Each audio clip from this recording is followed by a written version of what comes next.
Hello दोस्तों, welcome to great scholars academy. मैं हूं सनी जैन। वेलकम करता हूं आपका चैप्टर नंबर 5 में, जिसका नाम है एमर्जिंग मोड्स ऑफ बिजनेस।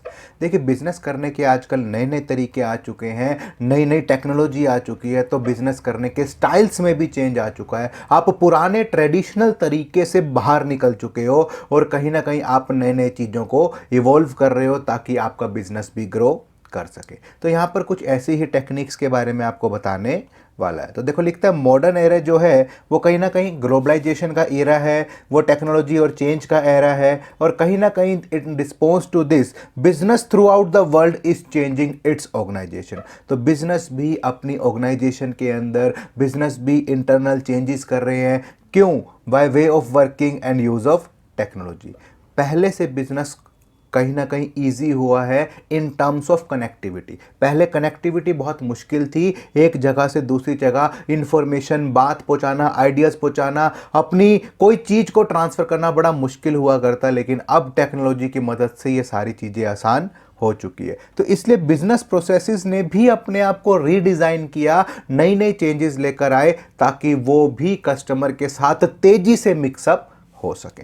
तो देखो, लिखता है meaning and scope of e business. E business, e का मतलब है इलेक्ट्रॉनिक, यानी कि जब मैं बिजनेस कर रहा हूं with the help of internet और इलेक्ट्रॉनिक मीडिया, तब वो आपका बन जाता है ई बिजनेस। तो लिखता है e business refers to carrying on business activities through internet. Business activities comprises of industry, commerce और ट्रेड। देखो, बिजनेस की डेफिनेशन हमने फर्स्ट चैप्टर में भी पढ़ी थी, और फर्स्ट चैप्टर के अंदर हमने पढ़ा था कि बिजनेस के अंदर सारी चीजें इंक्लूड हो जाती है भाई, मैन्युफैक्चरिंग एक्टिविटी भी, ट्रेड एक्टिविटी भी और कॉमर्स भी। तो इसीलिए e commerce means conduct of industry, trade and commerce through commerce. तो बेसिकली यहां पर ई कॉमर्स मीन इंडस्ट्री को चलाना, ट्रेड को चलाना, एक्टिविटीज को करना with the help of electronic media, यही है आपका ई commerce. Firms not generally use internet facilities for e-business, but also they prefer their private and personal internet facility for their internal functioning. अब जो internet facility है, जो कंपनियां हैं, वो सिर्फ बाहर वालों से कनेक्ट होने के लिए यूज नहीं कर रही, वो कंपनी के अंदर एक डिपार्टमेंट को दूसरे डिपार्टमेंट से कनेक्ट करने के लिए भी यूज कर रही है। अब परचेज और सेल्स डिपार्टमेंट के बीच में डिफरेंस होता है, तो कहीं ना कहीं जो सपोज करो मैंने सेल डिपार्टमेंट को ऑर्डर दिया, भैया मुझे 1000 पीस भेज दो। अब सेल डिपार्टमेंट वाले बंदे को भागकर परचेज डिपार्टमेंट, प्रोडक्शन के पास भागने की जरूरत नहीं है। अब वो क्या करेगा? अब वो इंटरनेट पर बैठा बैठा ऑर्डर डाल देगा, परचेज वालों के कंप्यूटर पर वो चीज क्लिक करेगी, वो चेक करेंगे स्टॉक में है नहीं है, बनाना है, कब ऑर्डर देना है, ये सब चीजें। तो स्कोप ऑफ ई बिजनेस, ये इस चैप्टर का सबसे मोस्ट इंपॉर्टेंट क्वेश्चन है, बहुत एग्जाम में देखने को मिलता है। तो सबसे पहले लिखता है the e business includes carrying, planning, organising, marketing, production या एक्टिविटीज थ्रू द इंटरनेट। तो हम इंटरनेट के थ्रू ये सारे काम करते हैं। तो B to B commerce, B to B, business to business. Basically इसको हम ऐसे समझ सकते हैं, भैया मुझे रॉ मटेरियल खरीदना है, तो रॉ मटेरियल प्रोवाइड करने वाला बंदा भी एक बिजनेस है, और कहीं ना कहीं जो मैं खरीद रहा हूं कच्चा माल, मैं भी एक बिजनेस हूं। जब बिजनेस और बिजनेस आपस में ट्रांजैक्शन करते हैं, then it will called B to B business.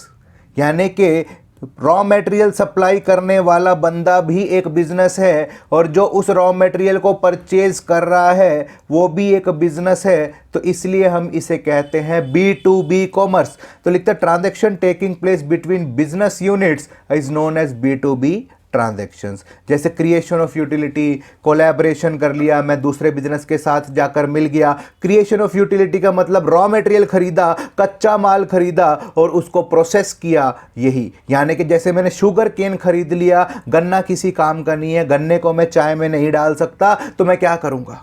मैं उसे चीनी बनाऊंगा। तो क्रिएशन ऑफ यूटिलिटी का मतलब रॉ मटेरियल खरीदूंगा, उसे प्रोसेस करूंगा और तब जाकर मैं उसे कहीं ना कहीं यूज कर पाऊंगा। ऐसी कमर्शियल नेगोशिएशंस कर सकते हैं। कमर्शियल नेगोशिएशन का मतलब मोल भाव हो सकता है, परचेज और सेलर के बीच में मोल भाव, बिडिंग, या आप इसे वर्ड यूज कर सकते हो कि वो बिड कर सकते हैं भाई, और कहीं ना कहीं अपने टेंडर वगैरह भी लॉन्च कर सकते हैं। तो इनवाइटिंग टेंडर्स, देखो यही आ गया नया। और distribution of goods and from the manufacture to the various distribution, तो डिस्ट्रीब्यूशन भी कर सकते हैं। भैया सामान बना लिया मैंने, प्रोड्यूसर ने, और प्रोड्यूसर ने आगे होलसेलर को वो माल बेच दिया। प्रोड्यूसर भी एक बिजनेस है और होलसेलर भी एक बिजनेस है। तो जब ये एक दूसरे के थ्रू ट्रांजैक्शन करते हैं इंटरनेट के, और तब ये बन जाता है B2B कॉमर्स। अब आ जाता है B2C कॉमर्स। ये तो नॉर्मल है, ये तो आप लोग कर ही रहे हैं। जब भी मैं कोई सामान खरीद रहा हूं किसी बिजनेस से, that is called B2C commerce. मैं डेल की वेबसाइट पर गया, मैंने एक लैपटॉप ऑर्डर कर दिया, ये क्या है? B2C।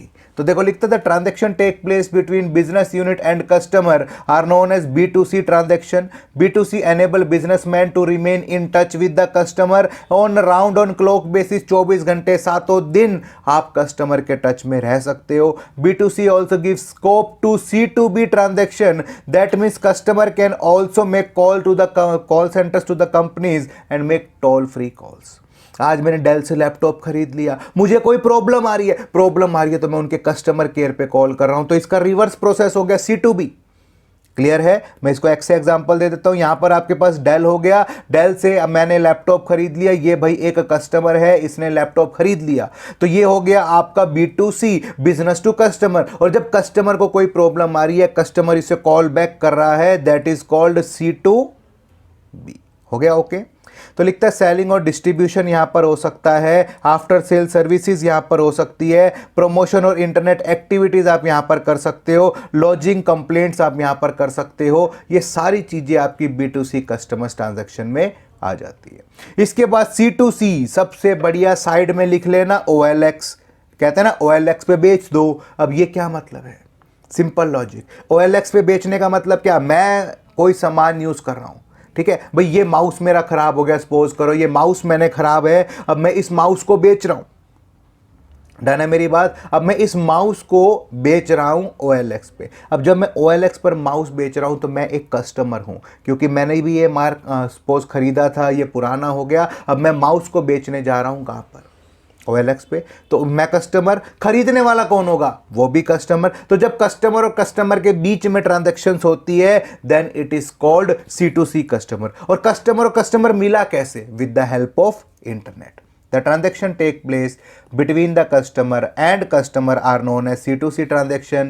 In this setup, business firm, the seller is also a customer, buyer is also a customer. बेचने वाला भी कस्टमर था, खरीदने वाला भी कस्टमर है, तो कहीं ना कहीं C2C transaction take place. It provides secured marketing system for sale of goods and services. In C2C, various forums are also formed. The C2C transaction are aggrieved or cheated customer can warn other customer not to buy such product which he was cheated. तो कहीं ना कहीं कुछ forums भी बने होते हैं जो आपको आगाह करते हैं कि भैया C2C ट्रांजैक्शन बहुत ही रेयर करनी चाहिए, बहुत ज़रूरी हो तभी करनी चाहिए, क्योंकि यहाँ पर कस्टमर वेरीफाइड नहीं होता, आप चाहकर कोई लीगल स्टेप नहीं ले पाते। तो ये सब चीज़ें।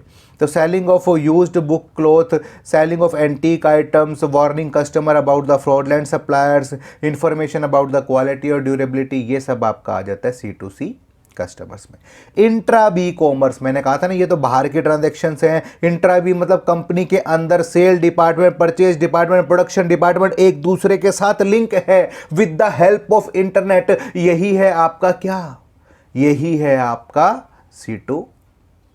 Intra B commerce. The transaction between two parties और person who are a part of one firm only, it is the transaction with the firm, that is why it is called intra. तो कह रहा है कि ये कहीं ना कहीं विद इन द फर्म है, एक कंपनी के अंदर की ट्रांजैक्शन है, तो इसे इंट्रा फर्म भी कह सकते हैं। आप इसे सेल और परचेज डिपार्टमेंट लिख लो। सेल डिपार्टमेंट परचेज डिपार्टमेंट से लिंक है एक ही कंपनी का with the help of internet. तो intra firm, intra B commerce भी कह सकते हैं। Generally a firm has to deal with its supplier, employees, customer, these are called intra B commerce transaction. The intra B transaction make it possible to improve speed and efficiency. Intra B commerce कहीं ना कहीं आपकी speed और efficiency को buildup करती है, बढ़ाती है। कैसे? फटाफट ऑर्डर आएगा, फटाफट आप उसे डिस्पैच करोगे, फटाफट कस्टमर तक पहुंचेगा और फटाफट आपके पास पेमेंट आ जाएगी। हो गया ना स्पीड अप। तो लिखता है if marketing department wants to make some changes in the design of the product on the basis of marketing research, they can be immediately do by showing the product department through intra-e-commerce with no delay and immediate action be taken by the production department। Marketing वाले कह रहे हैं भाई कुछ change करना है, फटाफट उसके अंदर चेंजेस टाइप करके भेज दिए। प्रोडक्शन वालों ने नया लोट बनाने से पहले वो चेंजेस उसमें इनकलकेट कर दिए। हो गया ना फटाफट process. Intra B improves coordination, coordination यानी कि भाईचारा, एक काम को सही तरीके से करना, faster decision, speedlier flow of work. Intra B commerce also help the firm to interact with the employees, recruitment, selection employees, ये सब चीज़ें आप यहाँ पर कर सकते हो। तो इंट्रा बी कॉमर्स के अंदर देखो, दो ट्रांजैक्शन, दो डिपार्टमेंट, एक ही फर्म के, placing order and instruction to the supplier, ये भी कर सकता हूँ, communication to the whole organisation, recruitment, selection, training, ये भी मैं इसमें डाल सकता हूँ, और कहीं ना कहीं reporting of employees to the manager. एक एम्प्लॉय कोई प्रॉब्लम को आगाह करना चाहता है मैनेजर को, वो सब चीज़ें भी मैं इसके अंदर इंक्लूड कर देता हूँ। तो इंट्रा बी कॉमर्स में देखो क्या दिखाने की कोशिश कर रहा है, सप्लायर भी है, फर्म भी है, कस्टमर भी है, ये सारी चीज़ें जो एक फैक्ट्री के अंदर अंदर हो रहा है, that is intra B commerce. E business versus e commerce, देखो ई बिजनेस वाइडर टर्म है क्योंकि वो कॉमर्स को इंक्लूड कर जाता है।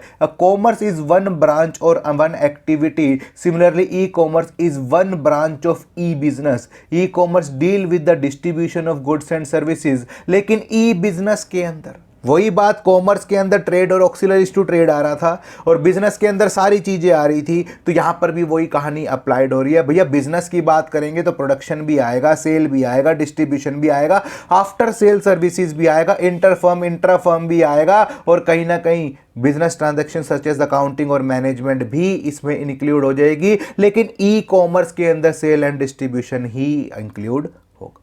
अपॉर्चुनिटीज और बेनिफिट्स ऑफ ई बिजनेस, आजकल ई बिजनेस यूज करने का फायदा क्या है? अरे यार सीधी भाषा के अंदर बोलूं तो इंटरनेट का क्या फायदा है किसको, बिजनेस को भी, कस्टमर को भी। Easy to form, lower investment. अगर मुझे एक बिजनेस खोलना है ऑनलाइन से, मुझे फ्लिपकार्ट के ऊपर अपने आप को रजिस्टर करना है, तो बेसिकली मुझे कुछ नहीं चाहिए, एक जीएसटी नंबर चाहिए, एक एड्रेस चाहिए जहां पर सामान आएगा या सामान जाएगा। तो बेसिकली इजी टू फॉर्म है, ज़्यादा माथा पच्ची नहीं करनी पड़ती, ज़्यादा इन्वेस्टमेंट की ज़रूरत नहीं होती। एक कंप्यूटर, एक लैपटॉप और आजकल फ़ोन से भी आप इन्वेस्ट कर सकते हो, तो ये सबसे अच्छी अपॉर्चुनिटी है। तो it is very easy to start e business. Benefit of internet technology, little investment, more contacts, one can do better business. For example, to sell mobile phone, traditionally you need to hire a shop, display mobiles, spend lot to attract the customer, visit your shop। भैया एक दुकान लोगे, decoration करोगे, पैसा लगाओगे, दुनिया भर का खर्चा होगा, कम से कम 4-5 लाख रुपए लग जाएंगे। लेकिन जैसे ही आपको एक on the other hand e business, just a website, display your picture of mobile, customer visit the website, placing the order, और comparing we see latter is the faster and less investment. Convenience की बात करें तो सहूलियत है। कैसे सहूलियत है? 24/7/365 डेज, 24 घंटे 7 दिन 365 दिन साल के आप ऑर्डर कर सकते हो। तो done conveniently sitting at the home, million of people exchange information through the world of e commerce. Speed की बात करें तो फटाफट हो जाता है, इंफॉर्मेशन एक्सचेंज हो जाती है, बाइंग और सेलिंग भी स्पीडली हो जाता है, just click of one mouse. The benefit is more, product like software, music, books, electronic money fund transfer, even it divide and the electronic pulse speed of light. जैसे मुझे Netflix का subscription लेना है, भैया simple है, जैसे ही मैं online payment करूंगा फट से सब्सक्रिप्शन सब्सक्राइब हो जाएगा सेकंडों के अंदर, तो मैं उसे यूज़ करना भी शुरू कर दूंगा। ग्लोबल रीच, ग्लोबल रीच का मतलब है मैं यहाँ पर वर्ल्ड वाइड रीच को फॉलो कर सकता हूँ। वर्ल्ड वाइड रीच मतलब अपने प्रोडक्ट को मैं पूरी दुनिया में फैला सकता हूँ। भाई मैंने एक दुकान ले रखी थी तो सिर्फ मैं लोकल एरिया को कवर कर सकता था। अब भाई सपोज मेरी एक शॉप दिल्ली में है, करोल बाग में, तो मैं करोल बाग की मार्केट को कवर कर सकता हूँ। लेकिन मेरी शॉप जो है वो ऑनलाइन है, से फ्लिपकार्ट पे है, तो वो वर्ल्ड में बैठा हुआ कहीं भी बंदा मुझे भेज सकता है, कहीं भी मैं उसे ऑर्डर डिस्पैच कर सकता हूँ। तो ग्लोबल रीच होगी ना। E businessman can reach every human being on this planet with the access to the internet. There is no limitation of geographical area, the goods can be traded in the whole world with the access to the internet. Clear भैया? Cost saving, जब मैं business में पैसा ही नहीं लगाऊंगा, business में investment कम होगी, जगह नहीं है, किराए वगैरह की कोई टेंशन नहीं है। ट्रेडिंग थ्रू ई कॉमर्स या e business is a commercial edge compare to other trading, as a businessman is not required their own showroom display their goods, no middle man is required. हमेशा direct selling यहाँ पर होगी।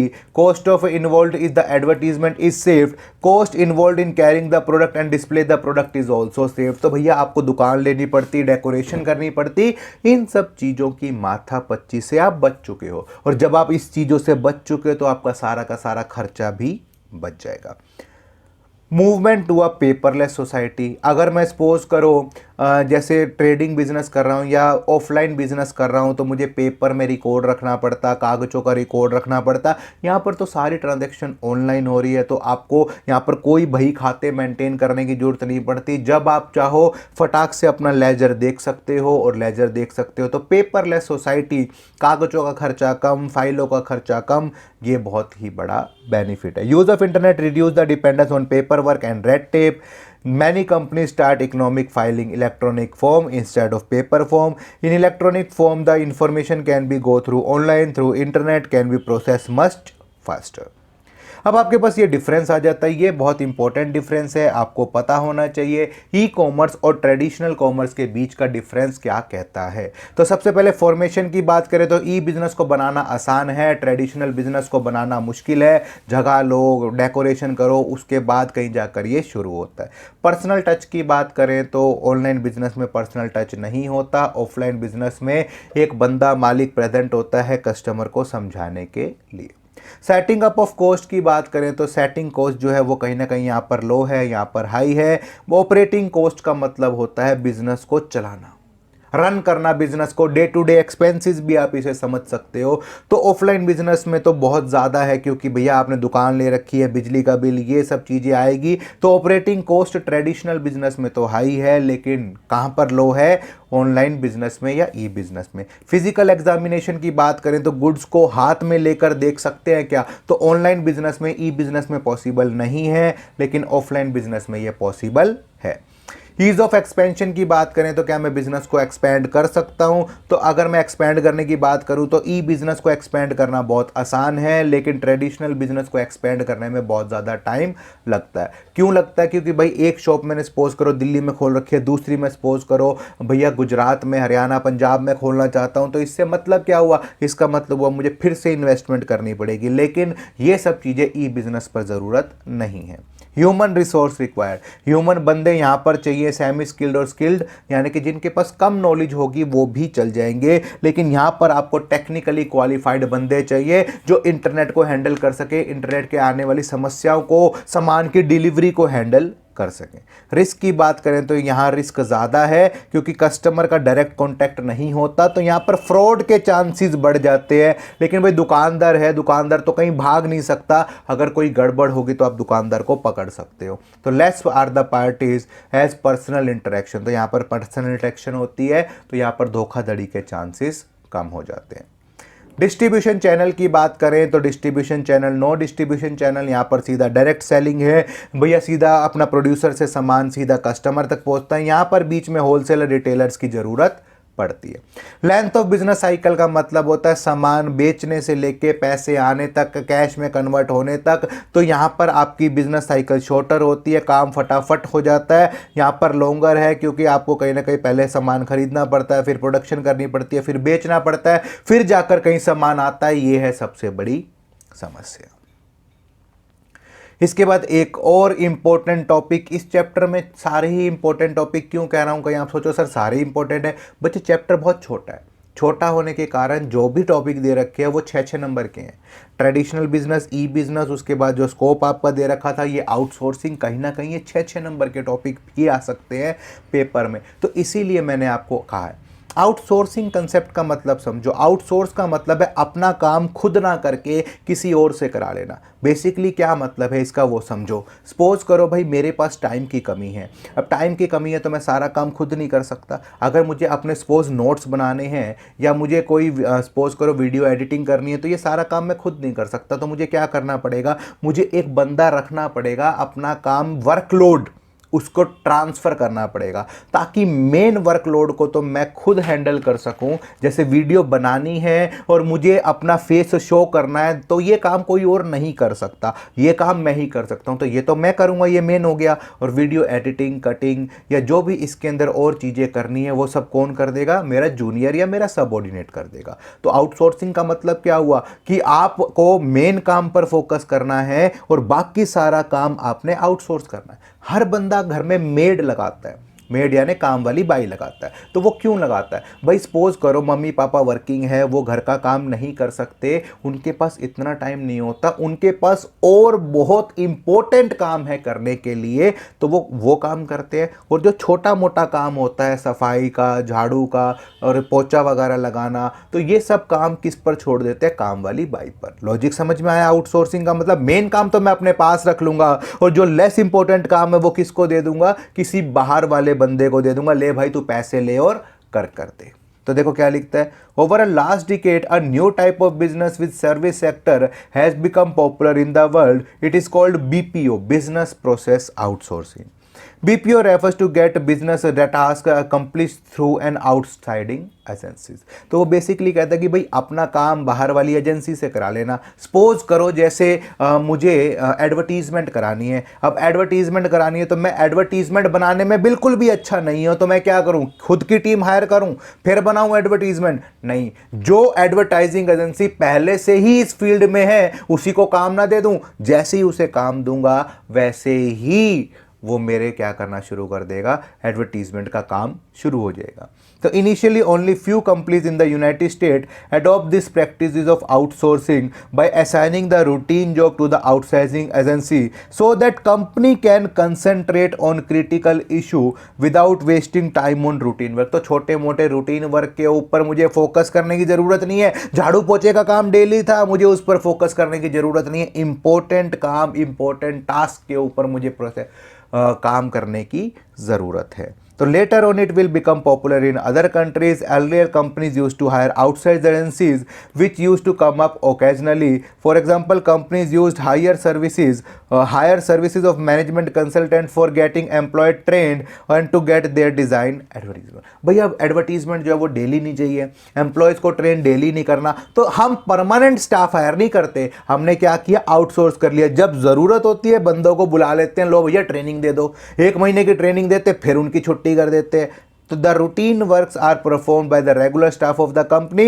Now the trend has changed. Company had start hiring outside agency to perform routine job जैसे after sale services, maintaining books of account. तो आजकल मैं CA की firm को हायर कर लेता हूँ, आजकल मैं एडवर्टाइजिंग फर्म को हायर कर लेता हूँ। क्यों कर लेता हूँ कि भैया ये रूटीन वर्क भी तुम संभालो, ये काम अपने बस का नहीं है, ये छोटा मोटा काम डेली का तुम संभालो और मेरे से पैसे ले लो। The companies identify what is the core competence, concentrate only on outsource other function to the outside agency. तो आपका मेन फंक्शन कौन सा है ये आपको पता करना है। वीडियो मैंने बनानी है, that is my core function, और जो भी इसको एडिट करने का काम है वो बैकएंड का है, पीछे का है, उसमें आपके सपोज करो पढ़ाने की स्किल्स की ज़रूरत नहीं है, तो वो कोई भी उसे कर सकता है। तो लिखता है which are specialise in these function so that company can concentrate on crucial matters. Features की बात करें तो सबसे पहले बीपीओ इन्वॉल्व्स कॉन्ट्रैक्टिंग आउट, बाहर वाले बंदे से अपना काम करा लेना, बाहर वाली पार्टी को कॉन्ट्रैक्ट दे देना, दैट इज आपका बीपीओ।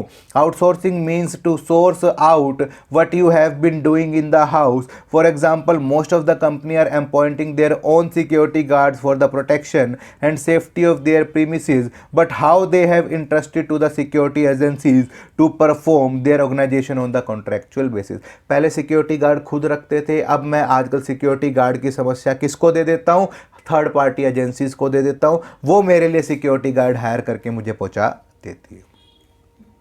जनरली नॉन कोर्स या non core business activities are outsource. Important activities को आउटसोर्स नहीं करना भैया, सिंपल सा लॉजिक है। नॉन कोर मतलब जो आपकी इंपॉर्टेंट एक्टिविटी नहीं है, जो रेगुलर है, जो छोटी मोटी एक्टिविटीज है, सिर्फ उसे आउटसाइड्स करना है।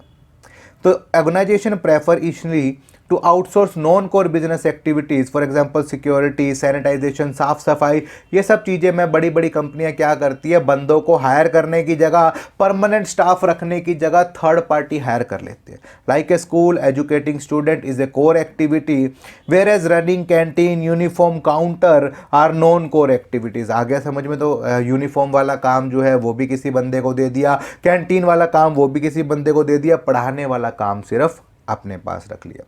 दे prefer to outsource canteen, book shop, uniform counters and keep education with themselves only. ऐसी मैं कई सारी एडवर्टाइजिंग सर्विसेज या कई सारी सर्विसेज को देख सकता हूँ। फाइनेंशियल सर्विसेज जैसे अकाउंट्स वगैरह वाली, एडवर्टाइजिंग ऐड करने वाली, कोरियर सामान को डिलीवर करने वाली, कस्टमर सपोर्ट सर्विसेज को समझने के लिए मैं कॉल सेंटर वर्ड भी यूज कर सकता हूँ। ओके मेरी बात। उसके बाद प्रोसेस में भी outsource to a captive unit और थर्ड पार्टी। भैया कैप्टिव यूनिट का मतलब है अपनी ही एक छोटी सी शाखा खोल दी, ले भाई तेरा काम सिर्फ यही करना है। अभी कैंटीन वाला सिस्टम था ना, कैंटीन वाले सिस्टम जैसे स्कूल के अंदर, तो स्कूल वालों ने ही अपनी कैंटीन खोल दी, ले भाई कैंटीन का काम सिर्फ कैंटीन से रिलेटेड है, तूने खाना बनाने का काम करना है। कैप्टिव यूनिट, मालिक वही है लेकिन उसने अपनी एक छोटी ब्रांच खोल दी। थर्ड पार्टी, भैया अपने को कैंटीन की माथापच्ची लेनी ही नहीं, जो बंदा पहले से ही कैंटीन सर्विसेज दे रहा है उसको ही आउटसोर्स कर देते हैं। वही बंदा आएगा हमारे स्कूल में कैंटीन खोलेगा और सामान प्रोवाइड करेगा। तो लिखता है which provide services, captive unit क्या कहता है, to a given only one firm. Example, general electronic is the largest captive unit in a BPO providing certain kind of services to its parent company. तो ये जो unit है ये सिर्फ अपनी पेरेंट कंपनी को, पापा कंपनी को ही सिर्फ सर्विसेज देगी, ये किसी और बाहर वाले को सर्विसेज नहीं देगी। लेकिन थर्ड पार्टी सर्विस प्रोवाइडर कैसा होगा, ये सबको सर्विसेज देगा, इसका काम ही सिर्फ सर्विस देना है और कोई काम है ही नहीं। Third party service provider are specialized in some of the process. There can be of two types, that is horizontal और vertical. Horizontal होता है कुछ इस तरीके से, यानी कि वो कई सारी अलग अलग फर्म्स को यानी सर्विसेज दे रहा होगा, फाइनेंस की सर्विसेज भी दे रहा होगा, एडवर्टाइजिंग की भी दे रहा होगा, कोरियर की भी दे रहा होगा, तो अलग अलग सर्विसेज दे रहा होगा। तो लिखता है person which provide services to their wide base client. Wide base को ऐसे सर्कल कर लेना ताकि याद रहे। हॉरिजॉन्टल का मतलब कई सारी चीज़ों में उसने अपनी टांगे अड़ा रखी होंगी, कटिंग अक्रॉस द इंडस्ट्री। लेकिन वर्टिकल्स होती है सिर्फ एक ही लाइन में। वर्टिकल मतलब बोले तो एक ही फील्ड में काम करूंगा, एडवर्टीजमेंट का काम कर रहा हूं तो सिर्फ एडवर्टीजमेंट का ही काम करूंगा, किसी और नई चीज के फड्डे में टांग नहीं अड़ाऊंगा। They may specialize in one or two industry, scaling up doing by number of processes non-core to core, for example providing IT and financial consultants only। सारे फड्डों में टांग नहीं अड़ाऊंगा, गिने चुने ही काम करूंगा लेकिन उसे परफेक्ट करूंगा और कहीं ना कहीं उसके अंदर ही मैं कोर कंपिटेंसी ले आऊंगा, कोई और कंपनी मुझे मैच नहीं कर सकती। एडवांटेजेस ऑफ बीपीओ आउटसोर्सिंग, फायदा क्या है? सबसे पहले फोकसिंग ऑन अटेंशन। अपना काम आउटसोर्स करने का सबसे इंपॉर्टेंट फायदा क्या है? सबसे इंपॉर्टेंट फायदा है आप कहीं ना कहीं अटेंशन रख सकते हो अपने मेन काम पे, इंपॉर्टेंट काम पे। घर पे मेड लगाने का रीज़न क्या है कि मम्मी पापा अपनी जॉब पर फोकस कर सकें, यही चीज़ मैं कहने की कोशिश कर रहा हूँ। मेरे पास वीडियो एडिटिंग का बंदा रखने का फ़ायदा क्या है कि मैं सिर्फ वीडियो बनाऊँ और वो एडिट करे। तो by outsourcing the routine task company can concentrate on more crucial या मोर इंपॉर्टेंट मैटर्स भी आप यहाँ पर लिख सकते हो। By outsourcing sale promotion function to advertisement company can concentrate on maintaining the quality. भैया ऐड के लिए मैंने एजेंसी रख ली, काम खत्म, ऐड का काम वो देखेगी। अब अपना काम तो अपने प्रोडक्ट की क्वालिटी को चेक करना है, उसकी प्रोडक्शन को चेक करना है। खर्चा कम हो जाएगा कैसे? मैं उस काम को करूँगा, मैं उस काम में परफेक्ट नहीं था, मैं परफेक्ट नहीं था तो मुझे टाइम ज़्यादा लग रहा था और काम कम हो रहा था, हो गया ना खर्चा ज्यादा। लेकिन जो बंदा काम ही सिर्फ यही कर रहा है, वो इस काम में परफेक्ट है, उसके पास बंदे, मैन पावर, लेबर, सोर्स सब कुछ है, तो इसका मतलब क्या? कि इसका मतलब है कि खर्चा कम आएगा।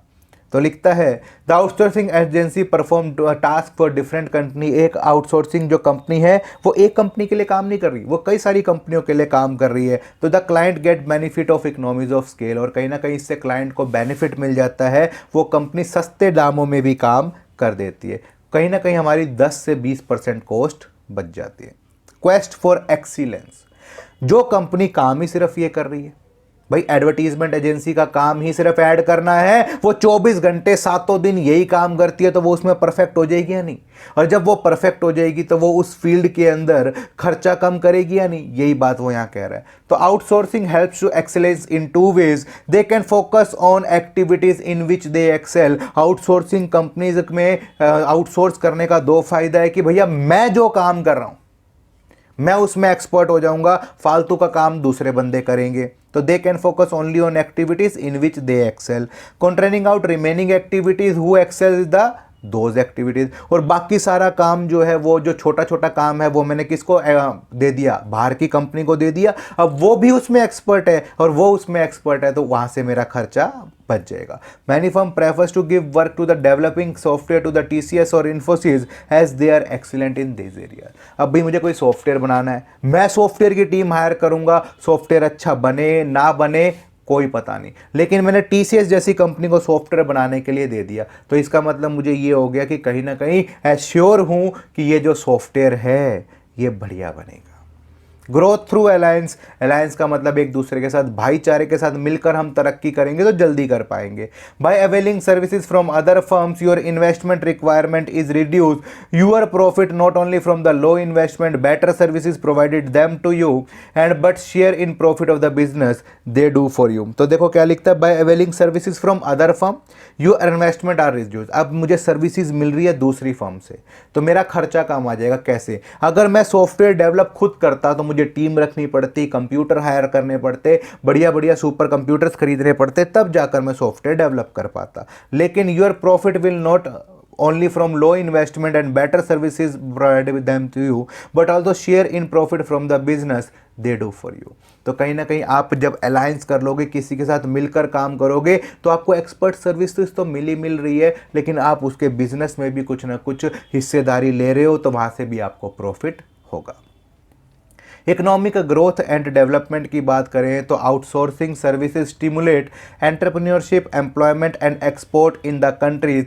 ये कहीं ना कहीं आपकी कंट्री को डेवलप करता है। कैसे डेवलप करता है कंट्री को? अब जैसे USA है, वहाँ पर लेबर महंगी है, तो लोग USA वाले हमारे इंडिया से काम कराने की सोचेंगे, अपने मेन काम को, अपने नॉन कोर एक्टिविटीज़ को हमारे इंडिया से कराने की सोचेंगे। India is the undistributed leader in IC and software development, तो सही ना कहीं ग्लोबल लीडर्स आपके यहाँ पर आउटसोर्स कराने की सोचते हैं। सोर्सेज की बात करें या स्कोप की बात करें तो BPO का स्कोप बहुत ज़्यादा है। BPO को हम कहीं ना कहीं कॉल सेंटर की बातें करते हैं, which provide customer oriented voice based services up to 24/7, यानी 24 घंटे 7 दिन आपको सर्विसेज प्रोवाइड करता है। About 70% of BPO industry revenue come from call centre. BPO में बहुत सारी सर्विसेज है, फाइनेंस है, एडवर्टाइजिंग है, लेकिन मोस्ट ऑफ द जो आप भी समझते हो that is from call centre. BPO comprises of 4 की सेगमेंट, यहाँ पर 4 तरह की चीज़ें आपको देखने को मिल जाती हैं। कॉन्ट्रैक्ट मैन्युफैक्चरिंग, भाई आप एक पर्टिकुलर कॉन्ट्रैक्ट दे सकते हो कि इतना सामान मुझे मैन्युफैक्चर करके दे दो। मैं रिसर्च को कॉन्ट्रैक्ट कर सकता हूँ कि भाई मेरे लिए ये काम मार्केट सर्वे रिसर्च करके दे दो। कॉन्ट्रैक्ट सेल कर सकता हूँ कि लो भैया मेरे लिए सामान बेच दो, या फिर मेरे लिए इंफॉर्मेशन इकट्ठी करके उसे रिसर्च करके मुझे दो। BPO का एडवांस वर्जन है KPO। KPO बोले तो knowledge process outsourcing. Knowledge process outsourcing का मतलब क्या हुआ कि यहाँ पर मैं किसी भी बंदे के साथ अपने माइंड से रिलेटेड कोई काम कर रहा हूँ। आउटसोर्सिंग में तो मैं कोई सामान भी बना सकता हूँ। भाई मैंने कहा ये लैपटॉप मैं बना देता हूँ, पेन तुम बना दो, हो गया, यानी टच पेन तुम बना दो, ठीक है। तो इससे क्या होगा भैया, फ़ोन मैं बना के देता हूँ, असेंबल तुम कर देना, हो गया ना कॉन्ट्रैक्ट। तो यहाँ पर तो मैं किसी फिजिकल गुड्स की बात कर रहा हूँ, लेकिन नॉलेज प्रोसेस में firms get knowledge related information through work done from an outsiding firm. तो यहाँ पर मैंने लीगल सर्विसेज ले ली। लीगल सर्विसेज का मतलब मैंने वकीलों की एक टीम या एक लीगल फर्म को अपना सारा का सारा लॉयर या लीगल काम जो था वो उनको दे दिया। तो अब मैं यहाँ पर उनकी नॉलेज ले रहा हूँ, वो मुझे कोई सामान नहीं दे रहे। तो this involve high value work carried by high skilled staff only. KPO firms, in addition to provide expertise, consultancy service, often may take low level decision। तो ये लोग high level decision, high level काम करते हैं, plus कभी कभी ये low level decisions भी ले सकते हैं। तो फीचर ऑफ KPO की बात करें तो मेन डिफरेंस क्या है BPO और KPO में? KPO is usually focused on the knowledge intensive business process that required significant expertise. तो यहाँ पर कहीं ना कहीं आपको अपना मेन काम कराना है। तो जैसे मैं CA हायर कर रहा हूँ, तो CA बनने के लिए, CA लेवल के काम को करने के लिए हाई एंड नॉलेज चाहिए। जैसे मैं मेड रख रहा था तो यहाँ पर लो लेवल से काम चल जाता, लेकिन KPO में लो लेवल से काम नहीं चलेगा। The main aim of KPO is to create value for the client by providing business expertise rather than providing process expertise. तो कहीं ना कहीं आपके पूरे बिजनेस को एक्सपर्टाइज प्रोवाइड करने की कोशिश करते हैं, ये किसी एक काम को फोकस नहीं करते। KPO advanced analytical thinking, technical skills, decisive judgment based on the experience, knowledge process outsourcing आपके कहीं ना कहीं माइंड पावर से रिलेटेड है, एनालिसिस से, रिसर्च से, कहीं ना कहीं मार्केट को एक अच्छे से तरीके से समझने की ज़रूरत है। That is KPO। KPO increase efficiency and result in cost saving. Common services, legal process, patent service, data analysis, editorial, valuation, research service, ये सब पर माइंड लगता है, बहुत पैसा खर्च होता है, बहुत टेक्नोलॉजी खर्च होती है। यही सारी चीज़ें आपकी KPO है। तो बिजनेस प्रोसेस में मैं छोटा से छोटा काम भी आउटसोर्स कर सकता हूं, लेकिन KPO के अंदर मैं बड़ा हाई लेवल एंड जो है वो काम करता हूं, जिसमें बहुत ज़्यादा दिमाग, बहुत ज़्यादा नॉलेज की ज़रूरत होती है। तो BPO छोटे से छोटे काम को आउटसोर्स कर देगा, लेकिन KPO कहीं ना कहीं हाई एंड नॉलेज के लिए ही यूज़ होता है। इसके अलावा हम KPO को यूज़ नहीं करते। Most common barrier in KPO process is transparency. Many organisation can not find out when decision are taken by whom और reliance on much on informational social process. तो कई बार जो सामने वाला डिसीजन ले रहा होता है तो आपको समझ नहीं आता कि वो अच्छा डिसीजन ले रहा है या सही। तो यही थोड़ा सा KPO को डेवलप करने में एक रुकावट है। अदरवाइज आप छोटे मोटे नॉन कोर एक्टिविटीज़ तो BPO से आउटसोर्स करा ही रहे हो, उसमें आपको कोई तकलीफ नहीं आती। यहाँ तक हमारा चैप्टर कंप्लीट हो जाता है, यहाँ तक ही हम पढ़ेंगे। अगर आपको कोई डाउट और है तो आप वो मुझे मैसेज कर सकते हैं। Thank you.